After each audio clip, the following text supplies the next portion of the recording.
Ya, halo pemirsa, apa kabar Anda hari ini? Langsung dari studio IDX Channel Jakarta, saya Prasetyo Wibowo kembali hadir dalam Market Review, program yang mengupas isu-isu penggerak ekonomi Indonesia. Kali ini kami akan membahas terkait dengan sektor UMKM, di mana pemerintah akan menggelar karpet merah bagi pelaku UMKM di ibu kota negara baru.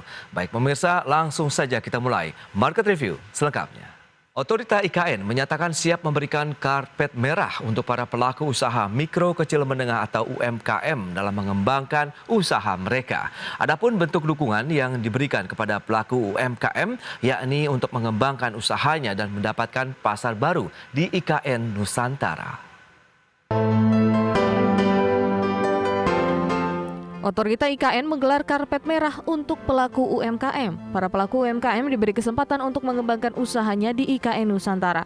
Deputi Bidang Transformasi Hijau dan Digital Otorita IKN Muhammad Ali Berawi mengatakan, karpet merah yang diberikan oleh otorita berupa dukungan kepada pelaku UMKM untuk mengembangkan usahanya dan mendapatkan pasar baru pada sebuah ekosistem kota baru.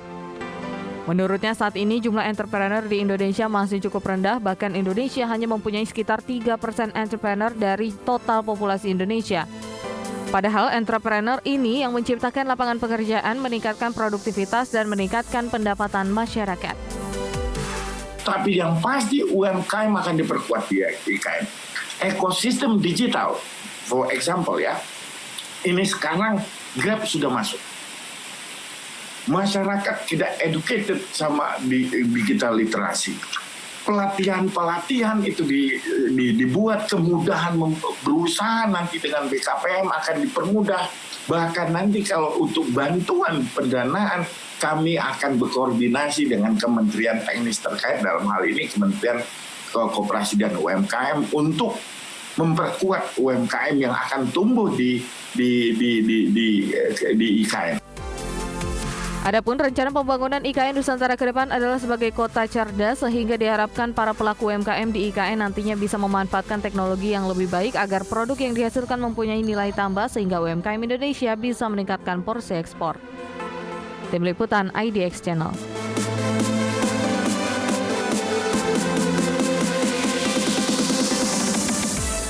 Ya, pemirsa, untuk membahas tema menarik kita hari ini, Otorita IKN siap gelar karpet merah bagi UMKM. Kita sudah tersambung melalui Zoom bersama dengan Ibu Sarmila Yahya.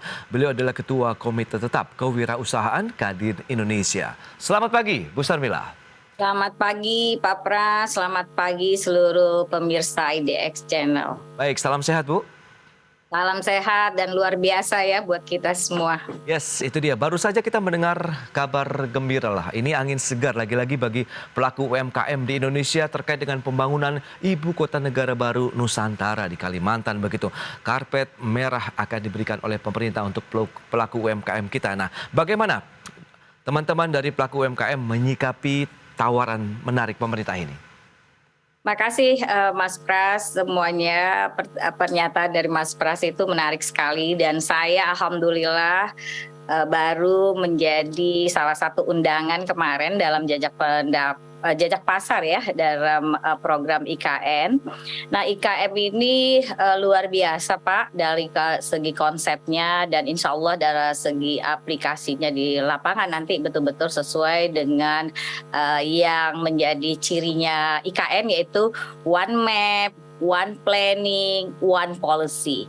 Jadi mudah-mudahan sesuai dengan amanah dari perundang-undangan tentang IKN nomor 3 tahun 2022, ini akan terjadi transformasi budaya kerja baru di kota baru. Jadi ini tidak saja memindahkan pusat pemerintahan ke sana, tetapi membuat suatu ekosistem baru, transformasi budaya yang nantinya luar biasa terjadi di IKN ini. Saya sebagai salah satu pelaku usaha dan juga bagian dari Kadin Indonesia sangat mendukung, dan bersama-sama dengan seluruh elemen masyarakat kita mensupport program ini, karena Mas Pras tahu dari beberapa kali wawancara kita dan diskusi kita di IDX Channel, kita akui bahwa wirausaha atau para pengusaha yang 3% itu, yang tadinya di Indonesia hanya 3% katanya tadi di awal daripada pembukaan diskusi kita pagi ini, itu tersebar banyaknya di Pulau Jawa. Jadi kalau kita boleh bilang itu 17 provinsi itu adanya di Indonesia Timur. Indonesia Tengah itu 7 provinsi. Dan Indonesia Barat itu ada 10 provinsi. Yang menarik, kami salah satu program yang kami lakukan untuk Posko Pangan dan Laku Pandai ini yang menarik banget. Ini contoh saja ada satu program yang kami lakukan. Itu 7 provinsi itu mengcover 1,4 juta atau 1,5 juta UMKM yang kami ikutkan program. Sementara di Indonesia Barat itu 350.000. Dan yang di Indonesia Timur yang notabene itu 17 provinsi harusnya more than dari yang 7 provinsi. Itu hanya 250.000. Jadi memang ketimpangan hari ini terjadi dan IKN ini menurut saya solusi gitu. Karena mau nggak mau nanti pertumbuhan IKN kewirausahaannya melalui IKN ini akan terjadi. Dan saya senang sekali Pak Pras bahwa ini IKN ini membidik Indonesia Timur. Jadi tidak semuanya terkonsentrasi di Pulau Jawa. Ya ampun, udah bener-bener nih bagus banget. Dan saya sendiri menyaksikan kemarin tuh Pak Presiden memperlihatkan tampilan kota baru itu atau ibu kota baru itu benar-benar digital semuanya. Sampai di sana itu transportasinya itu non emisi ya, nggak ada pakai listrik semuanya. Jadi tanpa minyak itu nggak ada lagi gitu. Oke. Nah, kalau kita bicara mengenai tawaran menarik ini juga, lantas mekanismenya nanti akan seperti apa? Apakah langsung penawarannya kita yang mendaftar, pelaku UMKM-nya nanti akan didata begitu atau bagaimana? Atau hanya melalui satu pintu dan itu lewat pintu siapa? Jadi kemarin itu ya kalau kami diinformasiin ya pasti salah satunya ada lewat Kadin bisa Pak mereka mendaftar atau lewat badan otorita karena di situ ada badan otorita IKN namanya ya. Jadi mereka ada nomor teleponnya, ada itunya. Jadi mereka bisa daftar. Nah kalau kita dari Kadin Indonesia kita kebetulan menjadi mitra pemerintah untuk mensukseskan program ini. Jadi teman-teman bisa melalui Kadin-Kadin di tiap-tiap daerah untuk pengen mendapatkan informasi lebih lengkap terkait dengan IKN. Nah, yang menjadi target utama ini karena ini nanti akan menjadi memiliki standarisasi baru ya dalam kota tersebut, itu akan ada pertumbuhan ekonomi yang inklusif dan merata. Jadi sehingga orang-orang UKM atau koperasi yang mau masuk ke situ atau UKM medium skalanya medium itu baiknya yang masuk situ itu yang berkualitas, yang adaptif, inovatif, yang nanti gampang mengikuti standar yang dibuat oleh ibu kota baru itu karena tidak semua UKM atau UKM itu bisa masuk ke dalam sistem yang sudah dibuat gitu Pak. Oke, nah ini kan kita tahu tidak serta-merta dalam waktu yang dekat begitu. Lantas persiapan apa saja? Kalau memang tadi persyaratannya ada beberapa poin yang harus dipenuhi mengingat ada konsep baru yang juga dibawa begitu di ibu kota baru ini, Bu Sarmila. Ya targetnya pakai Pak Presiden ya.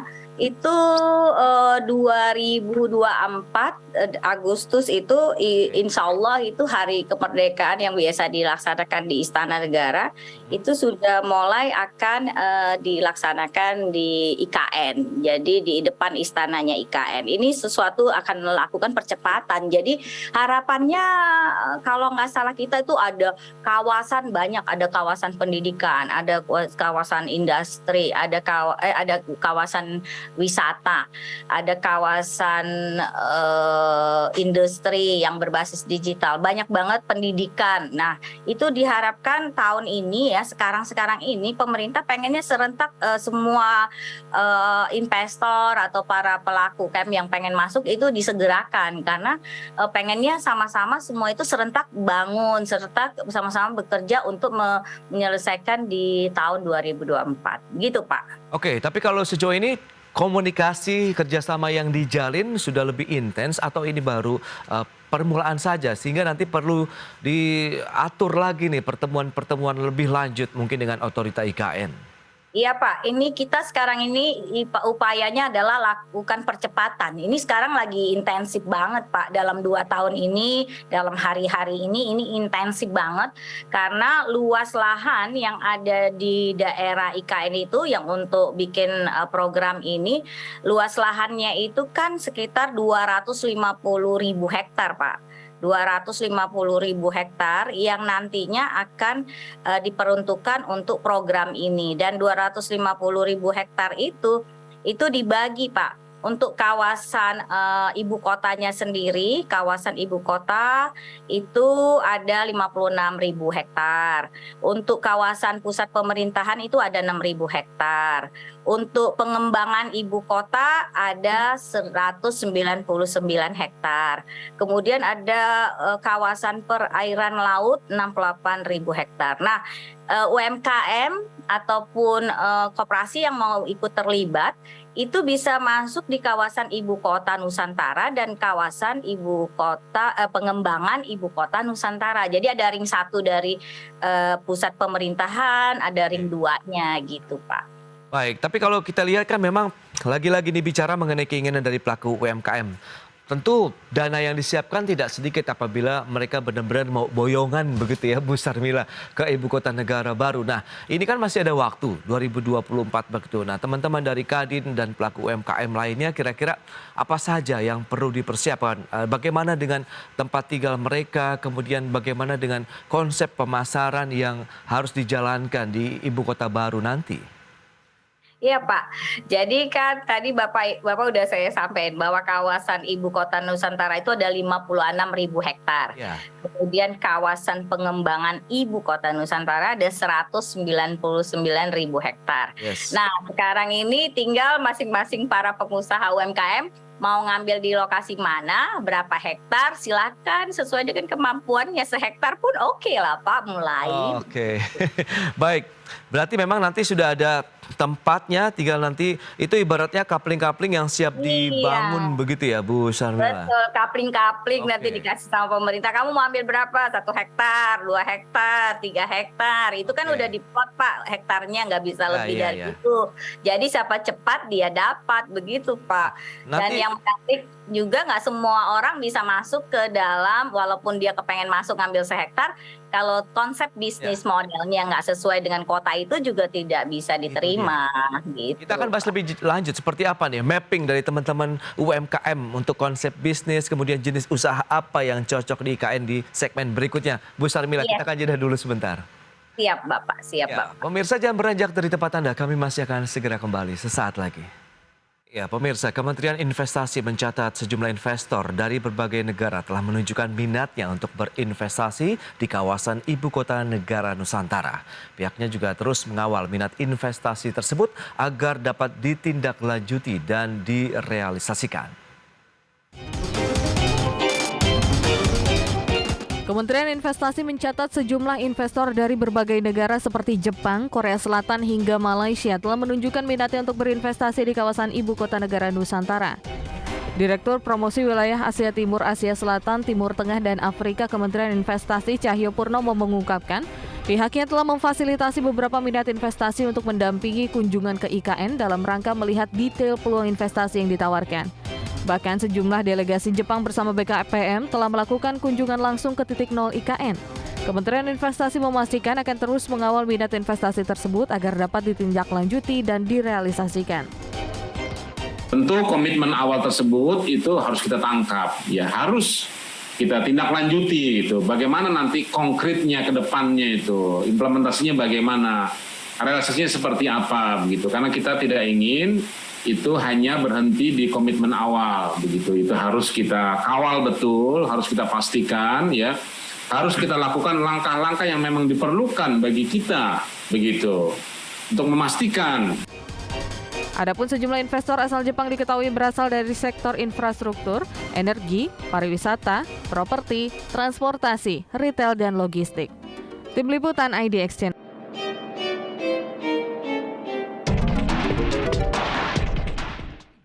Ya, pemirsa, kita lanjutkan kembali perbincangan bersama dengan Ibu Sarmila Yahya, Ketua Komite Tetap Kewirausahaan Kadin Indonesia. Baik, Bu Sarmila, kita akan lanjutkan kembali. Memang tadi sudah disampaikan minat investasi ini cukup besar ya, dari investor mancanegara maupun domestik sendiri. Dan ini yang ditawarkan terlebih dahulu tadi, karpet merah yang digelar untuk pelaku UMKM di Indonesia. Nah, bicara mengenai strategi, perlu kita siapkan dong, kita mapping nih, Bu Sarmila, mana-mana saja pelaku UMKM ataupun jenis dari usaha yang cocok di beberapa tempat yang tadi sudah disampaikan. Ada 199 hektar begitu untuk pengembangan ibu kota, sementara di kawasan ibu kotanya sendiri ada 56.000 hektar. Silakan, Bu Sarmila. Ya Pak, jadi saya mendengarkan cerita sebelum kita diskusi yang kedua, segmen kedua ini merinding saya malah. Nanti kalau kita nggak cepet-cepet UMKM kita atau pengusaha lokal yang masuk, akhirnya nanti asing semua loh di situ. Kalau kita nggak cepet-cepet ambil keputusan pengusaha lokalnya, nanti jangan sampai kawasan IKN itu bisa-bisa 90% orang asing itu semua mati lah kita kira-kira kayak gitu. Nah, oleh karena itu ini menjadi penting buat para UMKM dan juga koperasi yang ingin investasi di dalam IKN ini mesti diserahkan, karena ini anggaran untuk investasi di IKN itu kan hanya 20% APBN, 80%-nya itu diharapkan non APBN. Jadi investasi kerjasama dari multi pihak ini yang akan menggerakkan ibu kota IKN ini akan berhasil baik. Nah, skema kerjasama nanti jangan khawatir, kita harus membangun skema-skema kerjasama. Jangan ujung-ujungnya karena nggak ada uang, nggak ada konsep bisnis, ini nggak bisa masuk ke dalam kawasan itu. Jadi ada potensi-potensi bisnis ataupun kerjasama yang bisa dikerjasamakan dengan IKN. Ada yang swasta kerjasama dengan BUMN, nanti atau BNN, nanti ada kerjasama swasta dengan aset dalam penguasaan. Jadi banyak sekali kreativitas, bisa joint venture yang kita bikin bersama, bisa skema konsesi, bisa kerjasama strategic alliance. Jadi banyak sekali agar teman-teman yang pengen mau masuk di situ, kalau bisa jangan ada kendala. Yang penting cepat segera ambil posisi sebelum perusahaan-perusahaan asing masuk ke dalam IKN dalam menggunakan fasilitas yang ada. Dan juga fasilitas-fasilitas yang dikasih pemerintah terhadap IKN kan besar banget sekarang, Pak. Itu dia. Berarti meskipun akan ada persaingan, tapi saya yakin dengan karpet merah yang digelar berarti ada komitmen pemerintah nih untuk juga menomorsatukan nih pelaku UMKM di Indonesia, Bu Sarmila. Nah, lantas bagaimana dengan clustering? Apakah juga perlu ada di kawasan IKN? Mengingat tadi ada beberapa kawasan pendidikan, industri dan lain-lain. Iya Pak, jadi saya menyarankan kita yang dari para pengusaha kecil, usaha UMKM Indonesia dan koperasi ini, ada beberapa kawasan yang bisa kita kerjakan di sini. Yang usahanya itu, yang pertama itu kalau menurut saya, usaha-usaha yang berbasis dengan riset dan inovasi itu bisa segera pindah ke IKN. Kemudian usaha-usaha yang berbasis pendidikan itu bisa pindah ke IKN. Kemudian usaha-usaha yang berbasis dengan wisata itu bisa pindah ke IKN. Kemudian usaha-usaha yang berbasis dengan kesehatan itu bisa pindah ke IKN, rumah sakit karena itu tenang sekali ya di sana. Itu basisnya itu hutan kan di sana, satu-satunya kawasan ibu kota yang dibangun berdasarkan kekuatan potensi lokal hutan alam, hutan yang ada di dalam alam dari kota itu sendiri.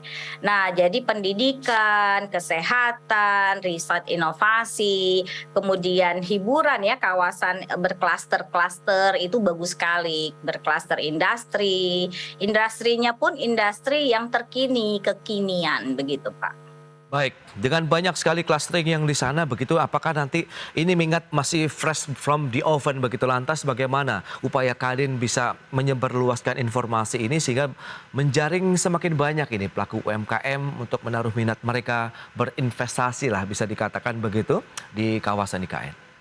Ya Pak, Alhamdulillah ini baru Rabu kemarin Pak, kita Kadin Indonesia melakukan jajak pasar bekerjasama dengan Badan Otorita IKN dan juga dihadirin Bapak Presiden yang langsung dipimpin oleh Bapak Arsyad Rashid sebagai Ketua Umum Kadin Indonesia.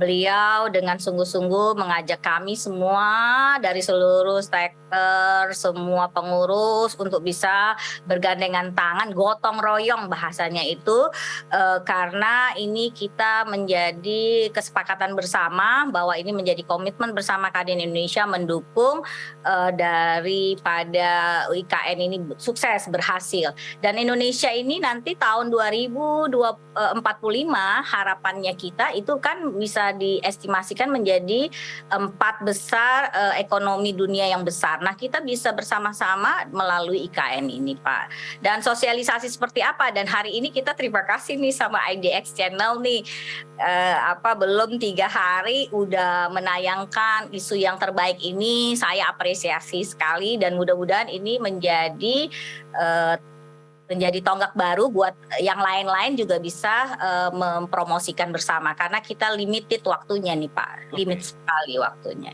Nah, lantas kita bicara mengenai ekosistem begitu dari dunia usaha, iklim investasi apa nih yang teman-teman UMKM harapkan apabila mereka sudah berada di lokasi tersebut? Ya, kalau kemarin dari jajak pasar itu Pak, harapannya banyak manusianya Pak, karena kalau enggak ada yang transaksi gitu kan Pak. Makanya sebenarnya transaksi yang diharapkan di situ sebenarnya Pak, kayak Silicon Valley ya Pak. Di Silicon Valley itu nggak ada transaksi manusia yang banyak, orang berkumpul-kumpul di negara itu.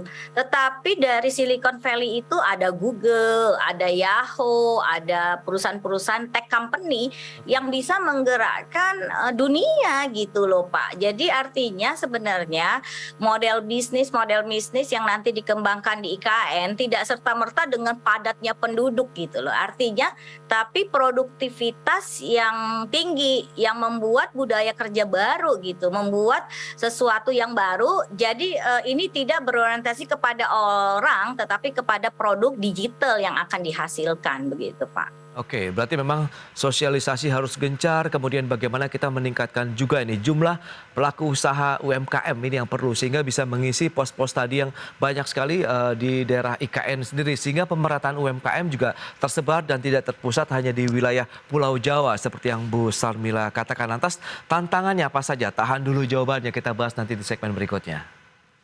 Baik pemirsa, tetaplah bersama kami. Ya, semakin menarik perbincangan kita mengenai IKN ini menjadi masa depan baru bagi industri dan pelaku usaha UMKM di Indonesia. Kita lanjutkan kembali perbincangan bersama dengan Ibu Sarmila Yahya. Ya, Bu Sarmila, lantas bagaimana dengan tantangan nih yang tengah dihadapi dan juga sudah dipetakan sehingga nanti pada saat kita melangkah ke IKN sudah siap begitu untuk langsung berusaha, beroperasi dan juga meraih cuan di sana? Iya. Menarik cuan ini yang menarik. Oke, Pak Pras, tantangannya ini menurut saya nih tantangan dan peluang ini menjadi satu kesempatan yang luar biasa buat teman-teman ataupun para pengusaha yang ingin masuk ke dalam IKN dalam waktu cepat. Karena kita perlu secepat-cepatnya, jangan banyak pikir-pikir lagi. Contoh nih ya, seperti kemarin di jajak pasar kemarin itu, IKEA pun berminat masuk, orang asing pun bisa masuk. Kemudian Hermina, Rumah Sakit Hermina juga mereka walaupun lokal, tetapi mereka sudah berani masuk ke dalam IKN. Kemudian ada juga sekolah JIS, Jakarta International School, juga mereka akan masuk, dan beberapa lain. Nah artinya tantangan dan kesempatan yang ada ini menjadi peluang kita buat para pengusaha yang model bisnisnya dan usahanya itu udah berjalan itu jauh lebih baik daripada kita baru mencoba membuka usaha baru di sana. Jadi ini mesti kepada usaha-usaha yang udah skill up ya kalau menurut saya, bukan startup gitu yang masih mencari bentuk gitu. Jadi ini untuk perusahaan-perusahaan mapan yang udah siap masuk itu menjadi prioritas kalau menurut saya di Kadin itu akan kita lihat bersama, dan itu kita akan kasih priority untuk perusahaan-perusahaan yang memang sudah terbukti selama ini berhasil Oke. di luar IKN, gitu Pak. Ya, yang menarik kalau kita lihat dari sisi jumlah pelaku UMKM, yang mikro ini paling banyak, kemudian yang masuk menengah ke atas ini yang makin mengerucut ke atas begitu, dalam artian semakin sedikit jumlahnya. Nah, lantas bagaimana nih kalau kita melihat dengan jumlah yang sedikit, kemudian apakah semuanya bisa ikut serta menjadi salah satu pelaku UMKM yang akan pindah ke IKN?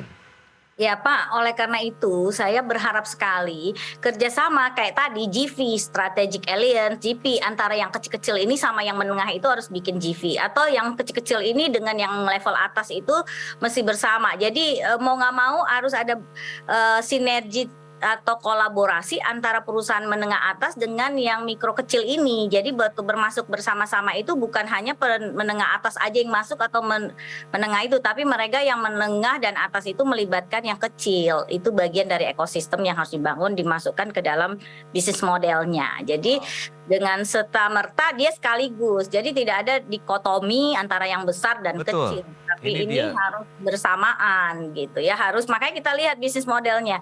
Dia dengan mengangkat yang ini, yang oke yang maju ini, tapi dia membawa yang kecil gitu Pak. Wajib hukumnya. Setuju itu kalau memang menjadi suatu asas kesetaraan pelaku UMKM ya, bisa merasakan euforia dengan usaha di IKN sendiri, sehingga tadi dengan berbagai tantangan, dengan kolaborasi, saling bergandeng tangan, tentu kita bisa maju bersama begitu Bu Sarmila. Iya, Nah, dan itu harus menjadi model yang untuk di IKN. Nggak boleh dia misalnya nih, kita minta juga kepada tim otorita, nggak boleh hanya perusahaan menengah aja yang dia terima, tapi menengahnya harus membawa yang kecilnya sama mikronya. Siapa yang kamu ikutkan ini dalam proyek ini, gitu Pak. Itu Betul. juga menjadi keseharusan tantangan kita untuk kita push pemerintah. Pak, pemerintah Pak otorita ini tolong ya yang masuk ke dalam IKN ini, setiap perusahaan-perusahaan itu menjamin misalnya nih Pak di mall ya, untuk melibatkan UKM dan mikro itu harus space daripada mall atau hiburan itu tempat arena-arena hiburan wajib hukumnya 20% untuk usaha mikro kecil kan, gitu kan Pak, gitu. Nanti ini juga gitu, ketika Anda mau impos di situ di IKN, Anda bawa berapa dari usaha kecil mikronya itu yang kamu ikut gandeng, ikut bersama-sama kamu gitu. oke, nah kalau kita bicara mengenai dukungan dari pemerintah begitu, memang selama ini kan sudah cukup banjir insentif yang diberikan pemerintah untuk pelaku UMKM. Nah, khusus untuk IKN sendiri, adakah teman-teman dari Kadin ataupun pelaku UMKM-nya, adakah privilege juga yang diharapkan dari pemerintah? Ya Pak, kemarin orang tanya tentang kepastian hukum. Sekarang kan udah ada peraturan pemerintahnya, hukumnya, dan udah 93 dari DPR RI sudah menyetujui kan daripada undang-undang itu. Jadi secara hukum udah no isu lagi. Insentif pajak juga udah diberikan. Nah, tinggal nanti kita akan bicara tentang permodalan daripada bidang pembiayaan dan permodalan. Nah, ini yang nanti akan kita coba GV dan kita looking another strategi lah Pak untuk permodalan di situ, karena tahap awal ini kan akan ada dipastikan 60.000 masyarakat Indonesia akan bermukim di sana gitu, dipersiapkan untuk 60.000 orang akan masuk di tahap pertama. Nah, dari situlah itu menjadi base untuk kita mendapatkan permodalan untuk semua proyek-proyek yang akan kita kerjakan. Oke, permodalan, kemudian GV ini menjadi salah satu mekanisme yang akan dijalankan. Lantas bagaimana dengan SDM-nya? Maksud saya ini yang masuk kategori mikro kecilnya, sehingga bisa langsung berdaya saing dengan usaha menengah atas seperti yang tadi Anda katakan skill up company begitu. Ya Pak, jadi mau nggak mau perusahaan yang akan masuk di situ tugasnya adalah meningkatkan skill daripada tim-tim yang akan ikut serta di dalam program ini gitu Pak. Tugas tanggung jawabnya perusahaan besar itu, bahkan nanti dengan ada ini CSR-nya kan keluar Pak untuk menguatkan daripada mikro kecil ini untuk dia mensukseskan proyek yang bersama-sama mereka kerjakan, dan itu bagus banget. Jadi target pemerintah 20% dari APBN dan 80% dari non APBN itu betul-betul tercapai, dan ini benar-benar semua berkontribusi lah, begitu ceritanya Pak. Mantap. Kalau kita cermati memang ini menarik ya, dengan rencana-rencana yang tinggal nanti implementasinya seperti apa begitu pelaksanaan. Yang menarik sampai tahun 2024 nanti, apakah komitmen ini juga sudah mulai di sounding begitu, dikomunikasikan dengan pelaku usaha menengah atasnya nih Bu Sarmila, sehingga nanti pada saat gongnya sudah mulai kita di 2024 harus pindah, mereka sudah siap begitu dari yang mikro, kecil sampai menengah.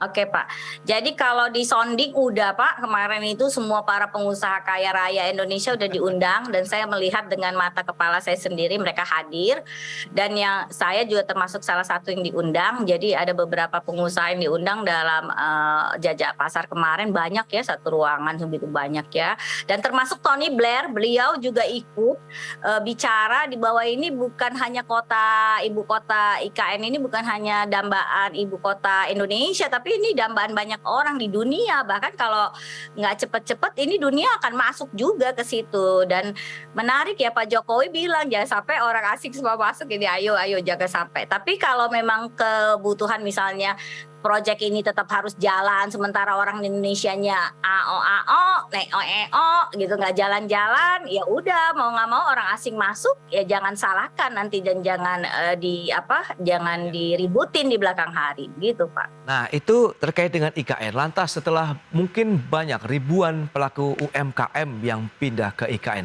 bagaimana dengan posisi mereka yang ditinggalkan, yang masih di wilayah Sumatera, Jawa, dan provinsi lainnya? Itu menurut saya nggak berpengaruh nyata ya, karena hidup ini kan life must go on, dan yang kedua pertumbuhan ekonomi bisnis itu kan berkembang terus Pak. Yang lalu udah punya captive market di situ. Yang ini kan kita pembukaan pasar baru, membukakan nuansa baru, membukakan ekonomi baru yang eksklusif itu ya. Baik, membuat baru ini, optimisme gitu, ya. Anda Bu Sarmila dengan kartu Saya optimis merah. Pak, saya optimis banget Pak, saya optimis banget. Baik, itu dia optimisme yang harus terus dijalin begitu ya, baik antara pemerintah, pelaku usaha UMKM khususnya dalam menyambut Ibu Kota Negara Baru Nusantara yang akan segera dibangun di tahun 2024 mendatang, sehingga banyak sekali manfaat yang bisa didapatkan, kesejahteraan meningkat, lapangan pekerjaan tersedia, sehingga keadilan sosial bagi rakyat Indonesia benar-benar terwujud di tanah air. Baik, terima kasih Bu Sarmila atas waktu dan sharing yang Anda berikan pada hari ini. Selamat melanjutkan aktivitas Anda kembali. Salam sehat. Terima kasih Pak Pras, makasih semuanya. Ya, pemirsa, jam beranjak dari tempat Anda karena sesaat lagi kami masih akan kembali dengan tema menarik lainnya usai jeda yang satu ini.